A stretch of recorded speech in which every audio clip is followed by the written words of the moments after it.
नमस्कार, मी साहिल निकम तुम्हा सर्वांचं मनापासून स्वागत करतो। मुक्काम पोस्ट देवाचं घर हा चित्रपट मी पाहिला, तर चला तर मग लगेचच या चित्रपटाचा रिव्ह्यूला सुरुवात करूयात। सुरुवातीला मी काही पॉझिटिव्ह पॉइंट सांगणार आहे या चित्रपटाच्या, नंतर मग आपण निगेटिव्ह पॉइंट्स कडे सुद्धा येणार आहोत। तर पहिला पॉझिटिव्ह जो पॉइंट आहे तर तो आहे या चित्रपटातील जी बाल कलाकार आहे मायरा वायकुळ हिचा परफॉर्मन्स। म्हणजे म्हणतात ना की उत्कृष्ट परफॉर्मन्स, कारण ह्या वयात इतके बारकावे इतके इमोशन्स दाखवणं खूप मुश्किल आहे मला तरी वाटतं, आणि ते हुबेहूब आणि तिच्यामुळे चित्रपट अक्षरशः उचलून धरते ती एका स्वतःच्या खांद्यावरती असं म्हणायला हरकत नाही, कारण तिच्याच भोवती या चित्रपटाची कथा फिरते आहे। तर खरंच ती एक प्लस पॉइंट आहे या चित्रपटाचा।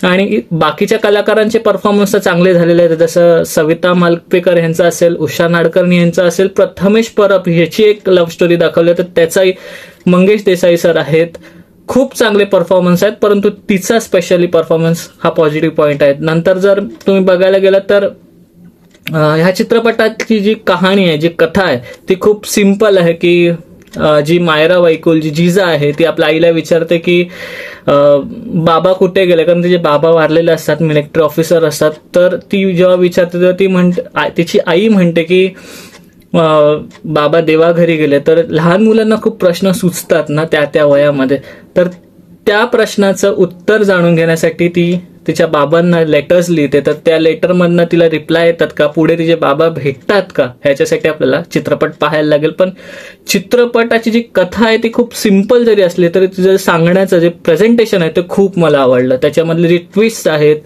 ते खूप मला आवडले। त्यामुळे ही चित्रपटाची प्लस किंवा पॉझिटिव्ह बाजू असं मी मानतो। आता पुढे जाऊन जर का अजून एक गोष्ट म्हटलं तर क्लायमॅक्स, चित्रपटात जो क्लायमॅक्स आहे तो जबरदस्त आहे, जबरदस्त ट्विस्ट आहे, त्यामुळे मला क्लायमॅक्स सुद्धा ह्या चित्रपटाची पॉझिटिव्ह बाजू वाटली। त्यानंतर सिनेमॅटोग्राफी, कारण ग्रामीण भागातला चित्रपट आहे, काही ग्रामीण भागातले जे विषय आहेत त्याला हात घातलेला आहे डिरेक्टर संकेत माने यांनी। तर ग्रामीण भाग जो दाखवलेला आहे, जे लोकेशन्स दाखवले आहेत ते खूप म्हणजे परफेक्ट लोकेशन घेतले, त्यामुळे आपण अजून टच होतो त्या कथेसोबत। तर सिनेमॅटोग्राफी खूप छान वाटली। आणि आता येऊयात निगेटिव्ह पॉइंट्स बद्दल, तर मला एकच निगेटिव्ह पॉइंट वाटला, तर तो म्हणजे ह्या चित्रपटाचा स्क्रीन प्ले फर्स्ट हाफमध्ये खूप स्लो असल्यामुळे चित्रपटाच्या कथेमध्ये शिरायला आपल्याला खूप वेळ लागतो, आणि त्यामुळे हळूहळू जरी सरकत असली कहाणी हळूहळू आपला इंटरेस्ट वाढू लागतो, पण फर्स्ट हाफ हा खूप संत गतीने चालतो, त्यामुळे कथेत शिरायला खूप वेळ लागतो। तो थोडा एक निगेटिव्ह पॉइंट वाटला।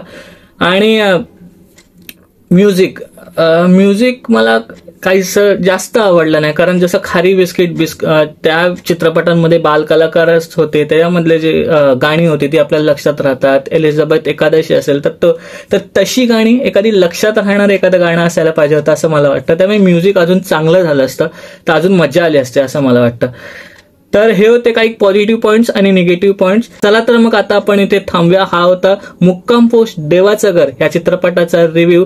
तर हा रिव्ह्यू तुम्हाला कसा वाटला, खूप थोडक्यात द्यायचा प्रयत्न केलेला आहे। तर तुम्हाला हा रिव्ह्यू कसा वाटला, आणि तुम्ही सुद्धा ह्या चित्रपटाला जा, कारण खूप कमी प्रेक्षक ह्या चित्रपटाला जात आहेत, म्हणून ही एक विनंती आहे एका मराठी माणसाची। तर होप तुम्ही ह्या चित्रपटाला जाल आणि हा रिव्ह्यू तुम्हाला कसा वाटला तेही सांगाल। तर पुढच्या एखादा बॉक्स ऑफिस कलेक्शन किंवा रिव्ह्यू मध्ये आपण भेटू, तोपर्यंत आपलं युट्यूब चॅनल पिक्चर प्लॅटफॉर्म पाहत राहा, आणि लास्ट बट नॉट लिस्ट स्वतःची काळजी घ्या।